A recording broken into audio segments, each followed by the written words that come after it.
On Christmas Eve 2023 in Taipei, Taiwan, at Van Phuong Hospital, a young boy over a year old, covered in injuries, was brought in for emergency treatment in a breathless state. His skull was fractured, limbs deformed, fingernails removed, and there were horrifying burns in his private area.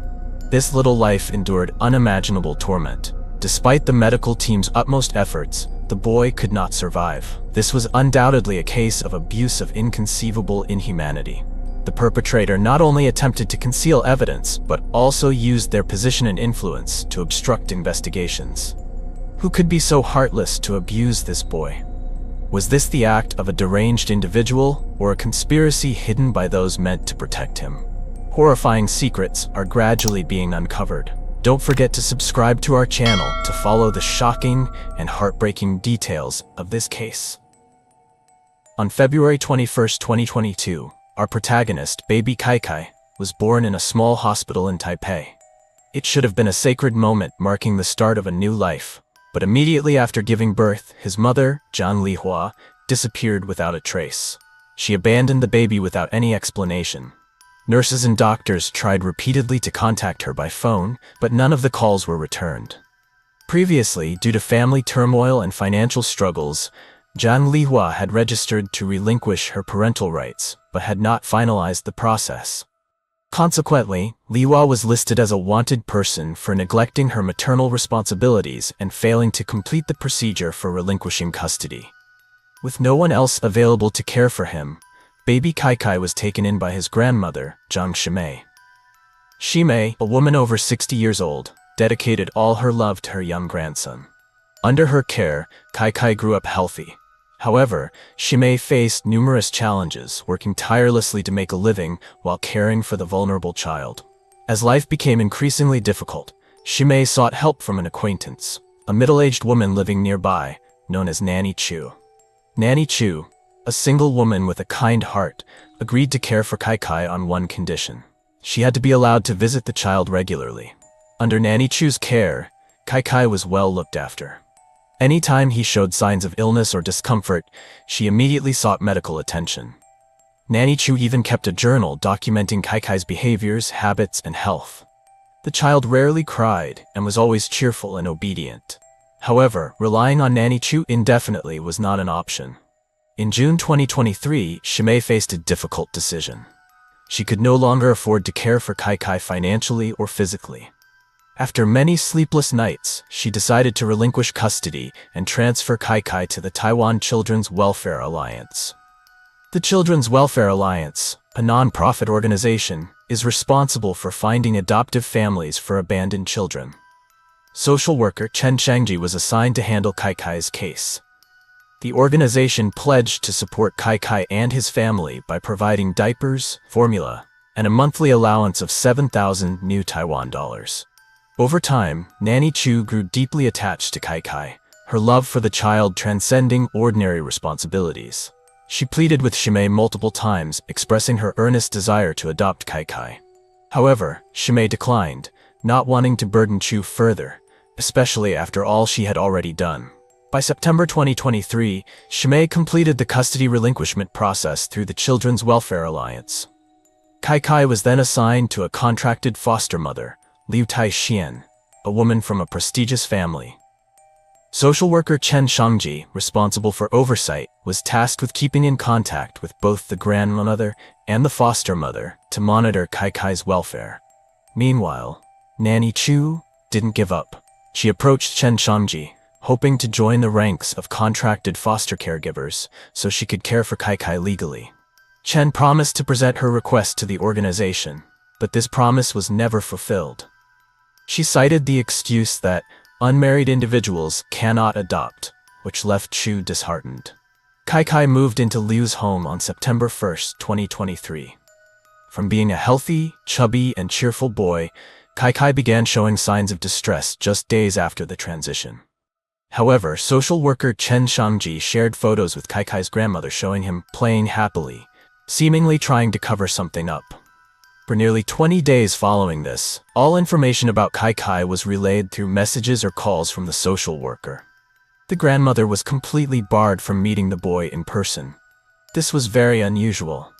On September 23rd, under continuous pressure from the grandmother, Chen reluctantly sent 4 photos of Kai. However, the time these photos were taken was unclear, and one alarming detail stood out. Kai had lost a patch of hair on the right side of his head. When the grandmother asked about this, Chen explained that Kai had been taken for a haircut due to scalp issues. The grandmother felt uneasy, but had no authority to request more information. Chen used the excuse that Kai had a cold to postpone all direct visits from the Children's Welfare Alliance and the grandmother, leaving those concerned about Kai unable to reach him. From exchanges between the grandmother and Chen, it was evident there was a deliberate effort to create barriers. Chen not only discouraged visits but also maintained tight supervision, as if trying to hide something about Kai's condition. On September 25th, for the first time, the Children's Welfare Alliance conducted a direct visit to check on Kai. They discovered a small wound on his forehead. When questioned, foster mother Liu claimed Kai had fallen at the park. The next day, another social visit was conducted, but no further abnormalities were found. The explanation from the foster mother was accepted without suspicion, despite many unresolved doubts. By October, the grandmother received more photos of Kai from the social worker. In these images, Kai looked weaker and less lively than before, missing the cheerful smile he once had while living with Nanny Chu. In a photo taken on December 9th, a bruise on Kai's forehead still hadn't healed completely. His body looked thin and his face appeared hollow. The boy had also lost 4 teeth. Chen excused this by claiming Kai was teething. This explanation left the grandmother skeptical, but unable to verify the truth. On December 21st, the Children's Welfare Alliance planned a surprise inspection at Liu's home. However, Liu postponed the visit, citing that a family member was ill, causing further delays. In the early hours of December 24th, Liu called to report that Kai had suddenly lost consciousness. She rushed him to Van Phuong Hospital in Taipei. Upon examination, doctors found Kai's body covered in both old and new wounds. Horrifying injuries included broken fingernails, a fractured skull, and severe burns in his private area. The sight haunted the medical staff. Before arriving at the hospital, Kai had stopped breathing. Despite resuscitation efforts, the boy didn't survive. The cause of death was determined to be hypovolemic shock. During this time, foster mother Liu and social worker Chen sat in the hallway, casually chatting and consoling each other, as if nothing had happened.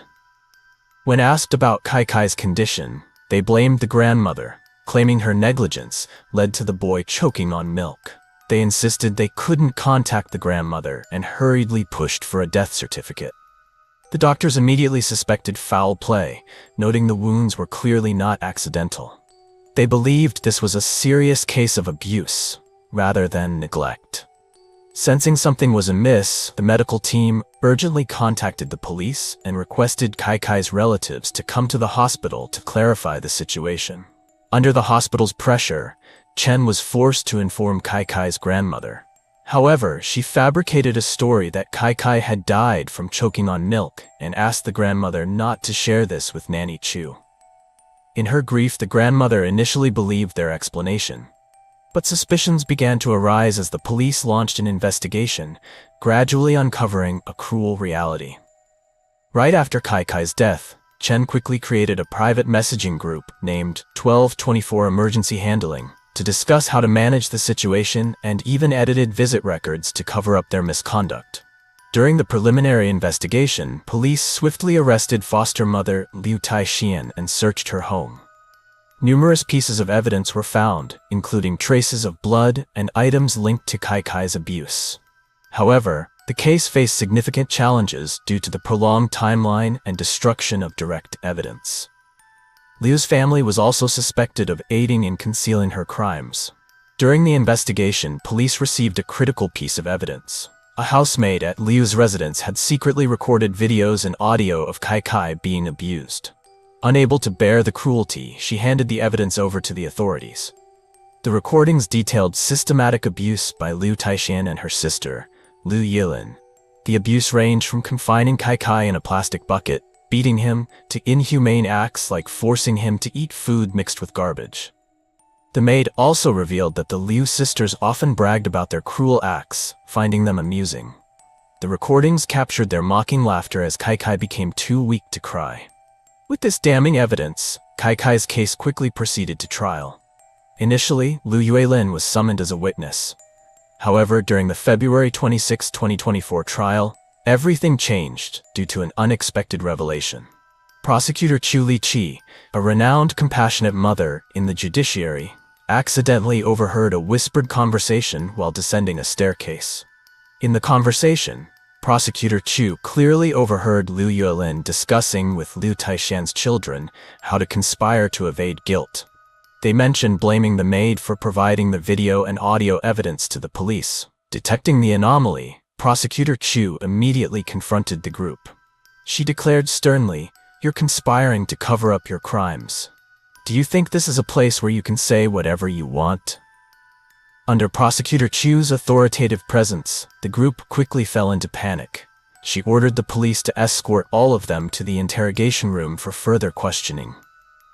Following the interrogation, Liu Yuelin, initially a witness, was officially named a defendant. Police discovered that she had directly participated in the abuse of Kai. Through the investigation, it was revealed that Liu Yuelin, like her sister, was also a contracted caregiver with the Children's Welfare Alliance. The two were not only accomplices, but worked systematically to abuse Kai. Restored phone data from Liu Taishan and Liu Yuelin showed they frequently exchanged messages about abusing Kai. The messages detailed horrific methods of abuse, chilling the entire investigative team. When one of them was busy, the other would take over the abuse. They even shared their achievements in harming Kai, laughing at the child's suffering. One of the cruel punishments they inflicted was using a paper cup filled with leftovers, burnt food, and trash to force-feed Kai. Each day, the boy was only given half a cup of this nutrient-poor mixture. When Kai refused to eat, they confined him in a blue plastic bucket. Due to malnutrition, he couldn't stand properly, so they forced him into the bucket in a U-shape. Whenever Kai managed to crawl out, they would shove him back in and text each other, joking, "He's strong. Crawled out of the bucket again. I put him back." The sisters also used face masks to blindfold Kai and tied him to a chair. If he walked too slowly, they pushed him hard, causing him to fall, then punished him by making him stand all night without clothes in the freezing cold. They went further, using cold water to bathe Kai during frigid weather.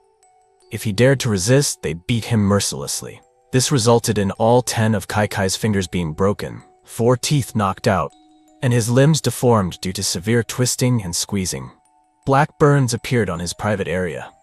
Initially, Kai tried to cry out during the abuse, but over time, as his health deteriorated from continuous abuse, lack of food, sleep deprivation, and lack of medical care, he became too weak to cry.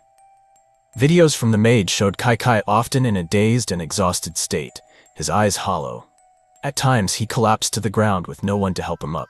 Kai's body gradually weakened. He fell into a state of severe malnutrition, his frame reduced to skin and bones. Had he been taken to the hospital earlier, Kai might have had a chance to survive. The case quickly garnered public attention. The tragic story of Kai's circumstances and untimely death moved millions, sparking a wave of outrage on forums and social media. Audio recordings from the maid and heart-wrenching images of Kai's injuries became undeniable evidence of the crimes committed by the Liu sisters. They revealed a horrifying truth. The Liu sisters abused Kai not because of personal conflicts, but due to an unspoken rule. They believed families must give gifts for good care, and since Kai's family was unaware of this law, they unleashed their cruelty on the boy. This revelation intensified public anger. Many couldn't believe that anyone could apply such a heartless rule to a child under 2, purely to satisfy their selfishness and malice. After the investigation, social worker Chen transitioned from being a witness to becoming a defendant. It was revealed she had abused her position, failed to conduct proper checks, and repeatedly falsified reports about Kai's condition. Chen was accused of fabricating a story that Kai had died from choking on milk. In reality, her inspections were superficial, relying solely on what Liu Taishan provided. A series of released evidence, including messages and recordings, showed Chen not only facilitated the cover-up, but actively obstructed attempts by Kaikai's family to ascertain his real condition. The prosecution accused Chen of exploiting her position to shield Liu Taishen's actions while falsifying documents to downplay the organization's responsibility. The prosecution demanded Chen be charged with manslaughter, document forgery, and obstruction of justice, recommending a strict sentence to deter future abuses of power within social welfare systems. During the April 2024 trial, Liu Taishen denied all severe abuse allegations. She admitted only to hitting the soles of Kaikai's feet and claimed his other injuries were self-inflicted.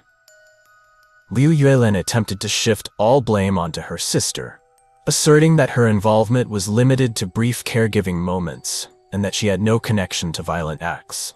However, text messages between the Liu sisters, audio from the maid, and testimonies from other witnesses exposed the truth. Liu Yuelin was not only actively involved but a key accomplice. The prosecution concluded that the Liu sisters' actions demonstrated an unforgivable level of cruelty. They demanded the maximum sentence, emphasizing the immense fear and suffering they inflicted on an innocent child. Online communities called for harsh punishment, not just for the Liu sisters, but also for individuals and organizations that allowed this tragedy to occur. However, the case has yet to reach a final verdict, as the defendants continue to deny their guilt. We will update you with the latest information as soon as it becomes available. This concludes today's video. Thank you for following this gripping story. If you found this video compelling, don't forget to like, subscribe, and turn on notifications. In May 2012, Canada witnessed a gruesome dismemberment murder case. The perpetrator hid the headless and limbless torso in a suitcase at a Montreal apartment complex. On the same day, packages containing the victim's left hand and left foot were sent to the headquarters of major political parties in Canada. As if that weren't enough, the perpetrator uploaded an 11-minute video publicly sharing the process of intercourse, murder, and dismemberment. The police launched an investigation but were faced with a highly cunning murderer. Was the murderer challenging the authorities, or was he trying to make a statement? You are following a true story. Let's uncover the dark secrets and thrilling details you've never heard before. Don't forget to like and subscribe to our channel as we delve into today's story. Montreal, the setting of this story, is the largest city in Quebec, Canada, known for its serene beauty and modern lifestyle. This city is famous for its blend of classical architecture in old neighborhoods and the bustling energy of economic centers. But who would have thought that amidst such beauty, a horrific crime was waiting to be uncovered? On May 29, 2012, a janitor at an apartment complex in Montreal, Canada, discovered a gray suitcase near a dumpster behind the building. The suitcase emitted a strong, foul odor. Out of curiosity, the janitor opened it. He was horrified to find the headless, limbless torso of a person inside. Stunned for a moment, he immediately called the police. The police quickly arrived at the scene to retrieve the suitcase and begin their investigation. Through examination, they determined that the headless, limbless body belonged to a man around 30 years old and was already decomposing. On the same day, at the Conservative Party headquarters in Ottawa, Canada, a receptionist received a package emitting a strong foul smell. She opened it and nearly fainted. Inside was a human left foot wrapped in newspaper and placed in a cardboard box. Shortly after, another suspicious package was held at a nearby postal office. It was addressed to the Liberal Party headquarters, and inside was a left hand also, in a state of severe decomposition. This raised suspicions among the police about a connection between the cases. Additionally, investigators took notice of a shocking video that had appeared on the Best Gore website just days earlier, on May 25, 2012. The 11-minute video, titled "One Lunatic, One Ice Pick," was uploaded by an anonymous account. In the video, a white man and an Asian man appeared naked on a bed. Initially, they seemed intimate, but suddenly, the white man attacked the other with an ice pick. The Asian man was struck multiple times. Blood splattered everywhere as he tried to resist but quickly succumbed due to blood loss. It's unclear whether the victim was already dead at this point, but the killer proceeded to use a knife to dismember the body into parts, reminiscent of a horror movie. Initially, investigators believed the video might be fake, staged to shock viewers online. However, after in-depth analysis, they confirmed the video was real. Police concluded that the video was directly related to the torso found in the suitcase and the body parts sent through mail. Additionally, on May 27th, Montreal police received a report of a missing person, Lin Jun, a 31-year-old student whose friends had been unable to contact him for days. Upon identification, police realized Lin Jun was the Asian man featured in the video, prompting them to conduct DNA testing. The results confirmed that the body parts belonged to him. With the victim identified, the next urgent task was to determine the suspect's identity. Investigators reviewed surveillance footage from the post office where the packages had been mailed. In the footage, a suspicious man appeared. He was relatively young, wearing sunglasses and a dark hoodie, deliberately keeping his face down to avoid recognition. He was seen carrying packages identical to those containing the victim's body parts. Simultaneously, surveillance cameras near the dumpster where the suitcase was found were checked. The footage showed a man in a white t-shirt abandoning a gray suitcase. He appeared very cautious. After comparing images from both locations and social media, police identified the prime suspect as Luca Magnotta, 29 years old, whose real name is Eric Clinton Kirk Newman, born and raised in Scarborough, Ontario, Canada. Identifying Luca wasn't too difficult, as this wasn't the first time he had done something outrageous. However, this time his actions had escalated to an entirely new level. Let's take a closer look at the past of this prime suspect. Luca was the only son in his family. His mother, an obsessive clean freak, employed extremely peculiar parenting methods. Luca was forced to wash his hands so often that his skin became red and itchy. He developed a pathological fear of germs. Luca's childhood was a series of days spent in the restrictive and overprotective environment created by his mother. This severely impacted his mental health, distorting his personality and leaving him with deep psychological scars. In 1994, Luca's father was diagnosed with schizophrenia, leading to the collapse of the family. Luca was sent to live with his grandmother, who also had unorthodox methods of raising children. As Luca grew older, he displayed increasingly abnormal behaviors. He began hearing strange voices and engaging in peculiar actions, such as laughing to himself or suddenly losing his temper. His family took him to a doctor, where he was diagnosed with histrionic personality disorder, a condition characterized by extreme thoughts and behaviors. He was admitted to a mental health facility, beginning a long journey of treatment marked by loneliness and pain. In 2004, Luca was discharged from the facility, but he would remain dependent on medication for the rest of his life. This period was extremely difficult for Luca. He tried various jobs, from waiting tables to pet sitting, but he would quit after 2 weeks due to panic attacks or conflicts with colleagues. In 2005, in a desperate attempt to escape reality, Luca became a model for a gay magazine. He changed his name from Eric Clinton Kirk Newman to Luca Magnotta, hoping that a new identity would lead to a new life. Everything seemed quiet until December 2010, when Luca became the center of public outrage after posting a video titled Python and Kitten. In the video, Luca brutally placed 2 kittens in a vacuum-sealed bag, turned on the machine, and suffocated them to death. The video sparked a wave of fury on social media. Animal lovers launched a campaign to uncover Luca's identity. However, Luca was careful to hide his identity, wearing hoodies, hats, and keeping his hair covering his face, making it difficult to recognize him. Unsatisfied, Luca seemed to challenge the world further. Just weeks later, he released 2 new videos. The first video showed a kitten being drowned in a bathtub full of water. The second video featured Luca placing an innocent kitten into a glass enclosure with a large yellow snake. The snake slowly devoured the kitten as it cried out in panic. Netizens were certain that all the videos were the work of one person.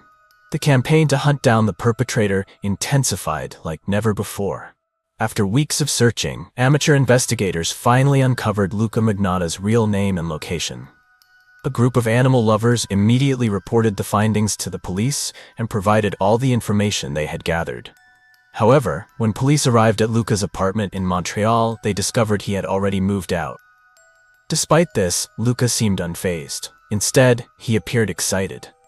Luca continued posting photos and updates on social media, flaunting his travels and the places he had visited.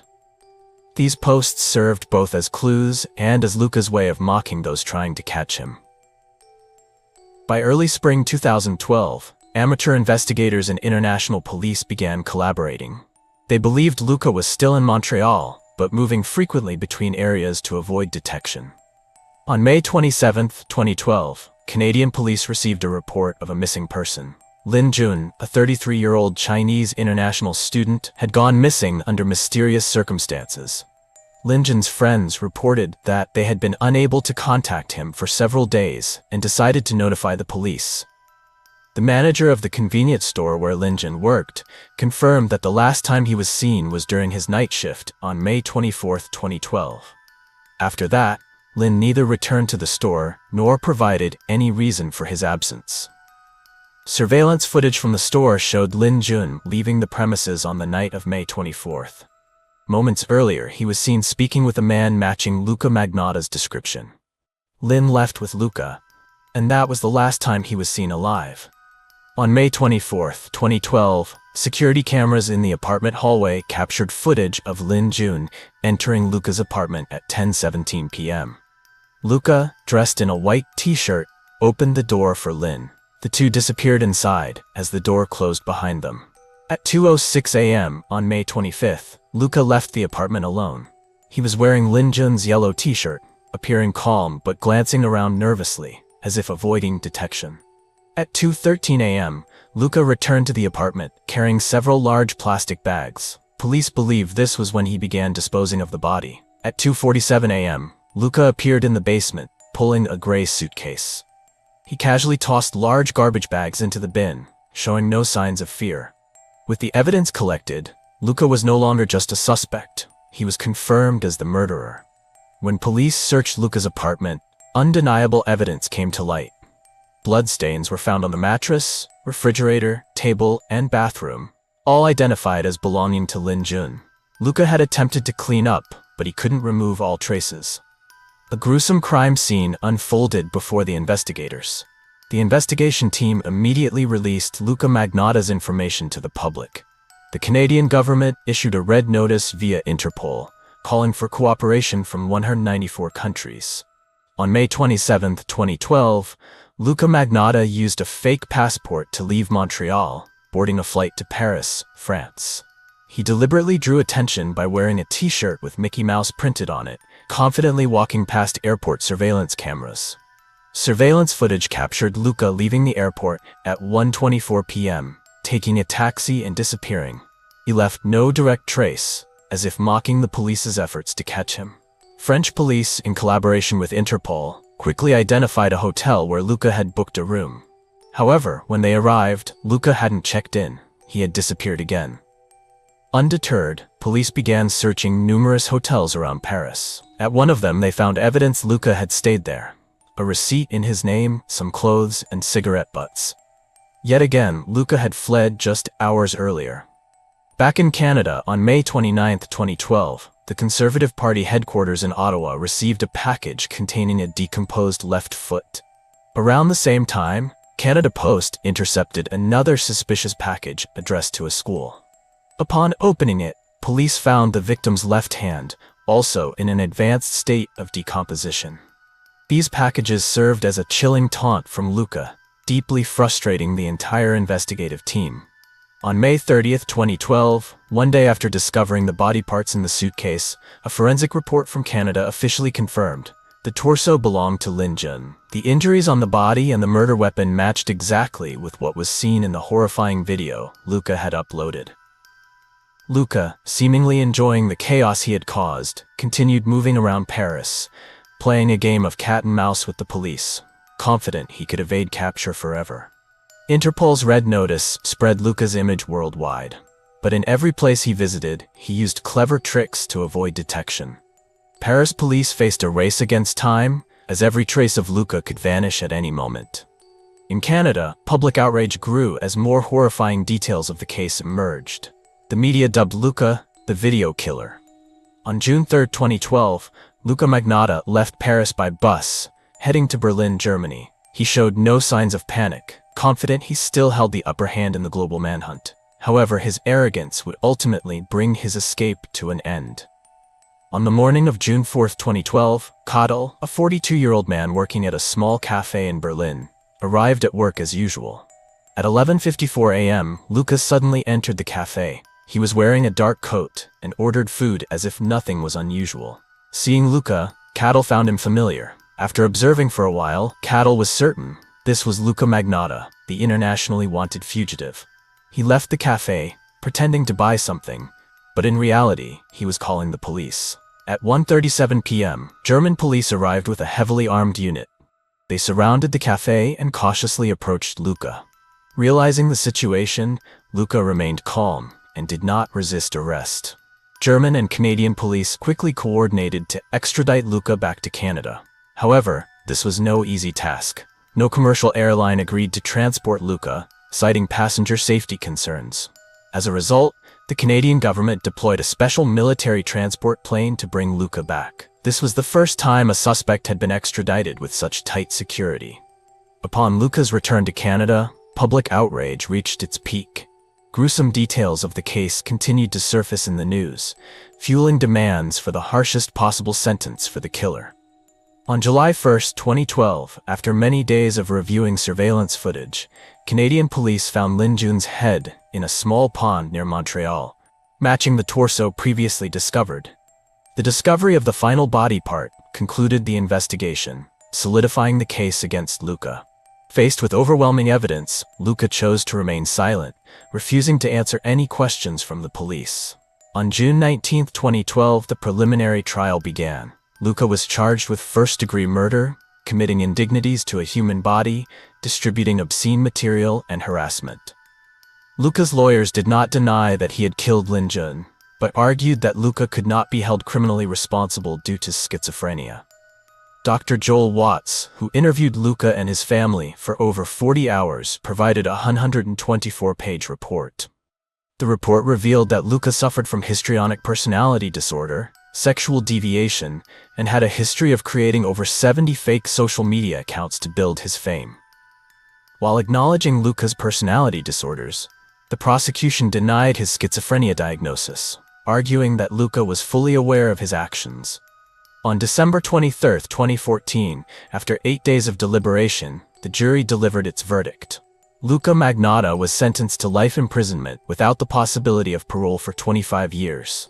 Luca did not accept the sentence and filed an appeal, but in 2015 he voluntarily withdrew it.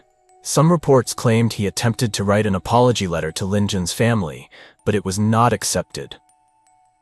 Luca's story serves as a stark reminder of the dangers posed by individuals with severe psychological issues, and the need for society to do more to identify and prevent such threats. Justice was served, but the emotional scars left on society, the victim's family, and those who followed the case will take a long time to heal. This video has come to an end. Thank you for following this gripping story. If you found this video intriguing, don't forget to like, subscribe, and hit the notification bell to catch more captivating stories. In February 2021, amidst the cold and gloomy backdrop of Scotland during the COVID-19 pandemic, Benny Lynn Linden and her 2-year-old daughter, Jellica, mysteriously disappeared.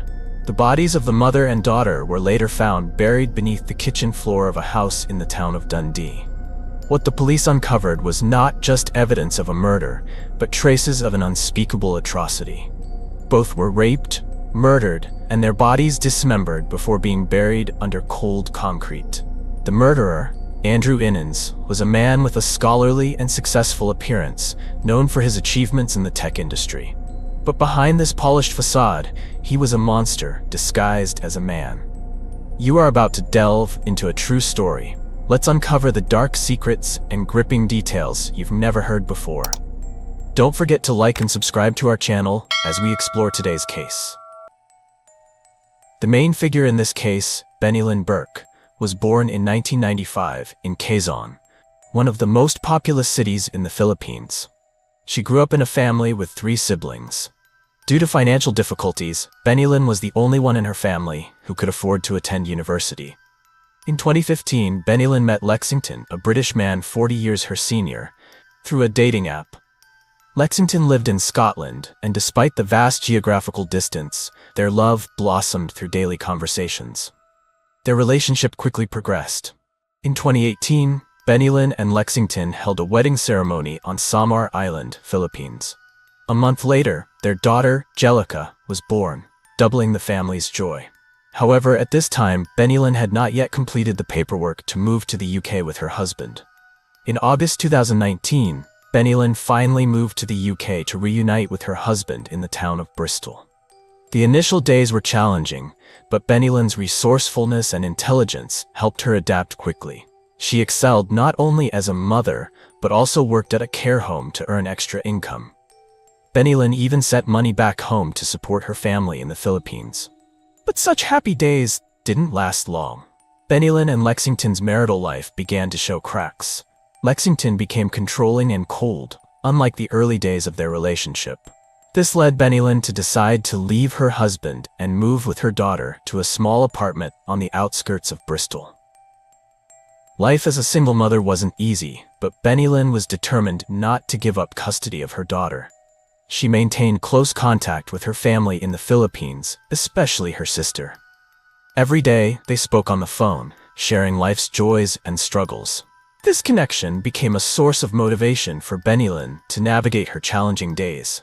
In 2021, after finalizing her divorce, Bennylin began seeking new opportunities in love.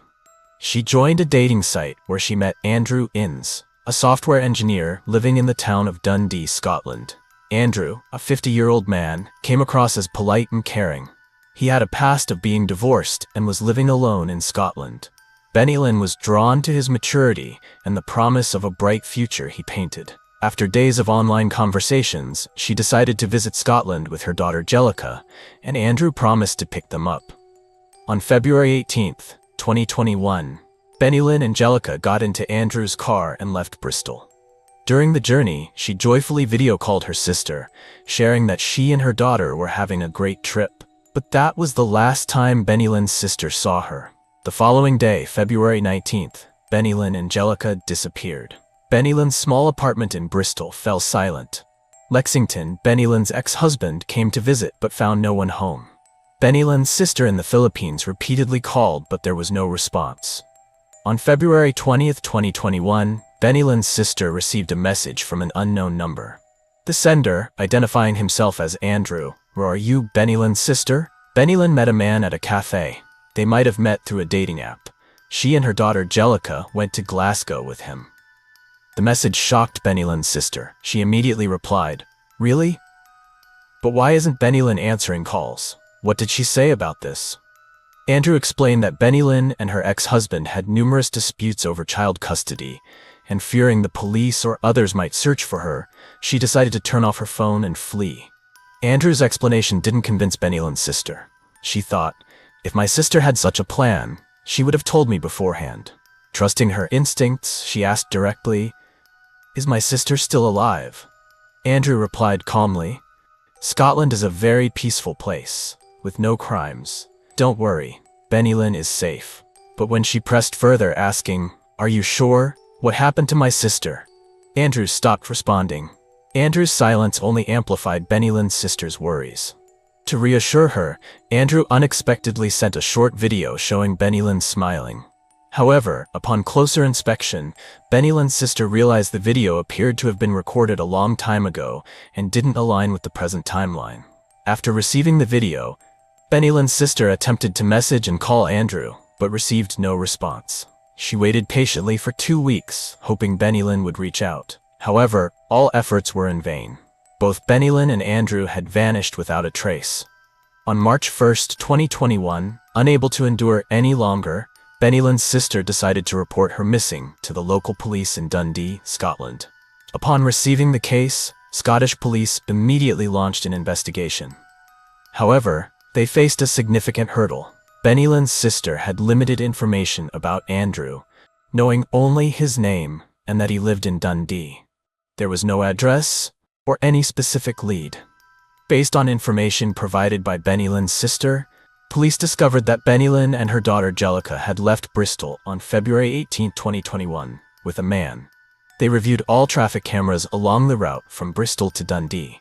After tireless efforts, they identified a suspicious car on video. Initial investigations revealed that the vehicle was registered to Andrew Innans, a 52-year-old man living in Dundee.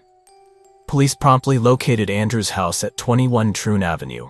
When officers knocked on the door, Andrew slightly opened it and said, "My daughter is taking a bath and needs to get dressed. You can't come in right now." His furtive gaze and unusual demeanor aroused suspicion. Through the door gap, they spotted a child lying on a mattress in the living room. The surrounding furniture was disorganized, and the kitchen appeared unusually messy. Detecting suspicious signs, the police warned Andrew to cooperate and entered the house. Upon entering, they immediately noticed the irregularities. The furniture was chaotic and disorganized. In the living room, an old mattress lay in the middle of the floor, surrounded by scattered personal belongings. The kitchen area raised further suspicions.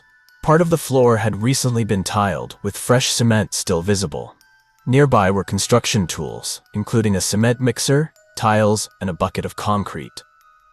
In the house, apart from Andrew, the police also discovered a 7-year-old girl trembling on the mattress in the living room. The girl identified herself as Emma. Her frightened demeanor and silence made police suspect she was a captive victim. When directly questioned about Bennylin and Jellica, Andrew tried to maintain his composure and refused to answer. However, when interrogated about the unusual renovations in the kitchen and living room, under direct pressure from investigators, Andrew confessed, "I killed them. Bennylin and Jellica are under the kitchen floor. I poured concrete over them." Andrew's cold confession stunned the officers present. He showed no remorse or regret, speaking as if it were a routine matter. In reality, he admitted guilt, knowing he couldn't evade conviction once the police delved deeper into the investigation. It is rare for a criminal to confess upon first contact with law enforcement. Excavating the kitchen area was no simple task. Police collaborated with forensic experts, archaeologists, and engineers to ensure the bodies weren't further damaged. The entire process took over 2 weeks, shocking the local community. On March 19th, the body of Jellica was the first to be found, buried under less than 1 meter of concrete. The 2-year-old girl's tiny body was interred with mud and cement. This heartbreaking discovery brought the investigation team to tears. Further excavation uncovered Bennylin's body beneath Jellica. The 25-year-old mother's dismembered remains were wrapped in a nylon bag and covered with a blanket, showing bruises that indicated the violent abuse she endured before her death. Autopsy results revealed Bennylin had a deep wound of 158 millimeters in her chest and several severe head injuries. Forensic scientists determined the cause of death was a combination of internal bleeding and forceful blows from a heavy object. Police immediately connected these findings to evidence seized at the scene. A 1.5 kilograms hammer found in Andrew's house had traces of the victim's blood. This was the weapon used to assault Bennylin. Additionally, a kitchen knife was identified as the tool Andrew used to dismember the victim's body. Both victims' bodies showed signs of sexual assault. Police also discovered numerous used condoms at the scene. Later investigations confirmed Emma was not Andrew's daughter. She was another victim, abducted 2 weeks prior to fulfill his depraved desires. During interrogation, when asked why he murdered the mother and daughter, Andrew initially remained silent. He later offered a brazen explanation. Bennylin continued communicating with other men through dating apps. "I couldn't tolerate her deceit." He admitted that his initial plan was to spend a weekend with Bennylin and Jellica, but jealousy and rage drove him to act violently. However, his statement was dismissed by the police as the evidence showed clear signs of premeditation. Andrew confessed to using a hammer to attack Bennylin in a fit of anger. After she collapsed, he continued to use a samurai sword to inflict additional injuries. These actions proved that his intent was not only to kill, but also to desecrate the victim's body. Regarding Jellica, Andrew stated, "The girl wouldn't stop crying for her mother. I couldn't bear the sound." He admitted to killing her after 3 days of captivity. Andrew meticulously planned everything from inviting Benny-Lynn Angelica to his home, purchasing construction tools, to concealing his crimes beneath a layer of concrete. Why did he commit such heinous acts? Let's delve deeper into the nature of this killer. Andrew Innes, 52 years old, was born in Germany. He had no criminal record and was considered a talented programmer. He moved to Dice, Scotland, at the age of 24 to study and later graduated from the University of Aberdeen. After graduation, Andrew began his career at Rockstar North, a prestigious gaming company. With his design and programming skills, he quickly became a key employee and a respected figure in the company. In the early 2000s, Andrew married a Japanese woman, and the family moved to Japan. They had 3 children. However, the marriage began to fall apart. Andrew and his wife divorced in 2019. After the separation, he returned to Scotland, living alone in a secluded house in Dundee. This marked the beginning of his descent into darkness. As an exceptional programmer, Andrew used his skills to create a sophisticated software program. This program was designed to collect data from 34 dating websites, specifically targeting women's profiles. He outlined the criteria for his ideal woman in an Excel spreadsheet. This spreadsheet later became crucial evidence, providing insight into the motives and methods of the perpetrator during the police investigation. He didn't care about the women's age, profession, or appearance. What obsessed him was whether they had young children. Andrew admitted in his testimony that his true intention was not to abuse the women, but to access their children. He pretended to care, engage in conversations, and build relationships with single mothers solely to get close to their children. Benny-Lynn unknowingly became the perfect target when Andrew discovered her profile. He meticulously planned to lure her to his home in Scotland. This wasn't the first time he had committed such acts, but it was the most extreme case leading to horrific crimes. Andrew's actions were likened to a wolf in sheep's clothing, using intelligence and technology to hunt his prey. His meticulous planning left the victims unaware until they were trapped in his deadly snare. On January 31, 2023, the trial of Andrew Innes officially began at the High Court in Edinburgh, Scotland. The atmosphere in the courtroom was tense as the gruesome details of the case were revealed to the public for the first time. The courtroom was packed with people, including reporters, curious citizens, and the victim's family. Benny-Lynn's sister traveled thousands of miles from the Philippines to witness the perpetrator face justice. Prosecutors opened with a short video showing Benny-Lynn Angelica in happier times, creating a poignant contrast to the heinous crimes Andrew committed. Forensic experts presented their findings on Angelica's cause of death, revealing that the girl had been suffocated after enduring 3 days of Andrew's horrific abuse. Another critical piece of evidence was CCTV footage from a supermarket showing Andrew purchasing construction materials like cement bags and tiles shortly after committing the crime.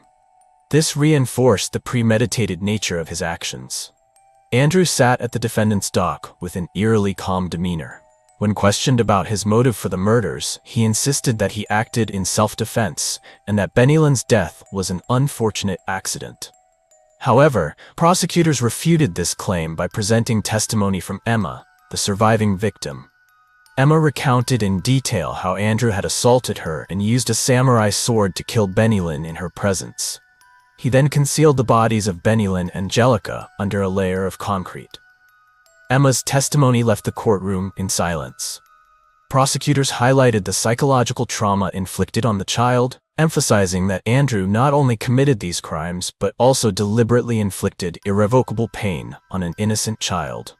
Andrew continued to offer excuses, even claiming that he acted under hallucinations caused by medication and had no control over his actions. However, psychiatric experts dismissed these claims, asserting that he was fully aware of his behavior. Another shocking piece of evidence was the Excel file Andrew used to list potential targets from dating websites. Prosecutors concluded that Andrew was not just a murderer, but a depraved predator. He exploited intelligence and technology to prey on vulnerable single mothers, aiming to access their children. On February 6, 2023, the court convicted Andrew Innes of 2 counts of murder and child abuse. He was sentenced to life imprisonment with the possibility of parole after 36 years. Andrew was escorted out of court amid the angry shouts of the Scottish public. He continued to smile coldly, showing no signs of remorse. Following the trial, Scottish police announced support for Emma and Benny Lynn's family to help them recover emotionally and reintegrate into society. Due to privacy concerns, Emma's name used in the video is a pseudonym. Her details were not disclosed. Nonetheless, the 7-year-old girl displayed immense courage by recounting the perpetrator's crimes. The Andrew Innans case has concluded, but its echoes remain, serving as a stark reminder that darkness can exist anywhere, even in places that appear most peaceful. This video has come to an end. Thank you for following this gripping story. If you found this video intriguing, don't forget to like, subscribe, and hit the notification bell to catch more captivating stories.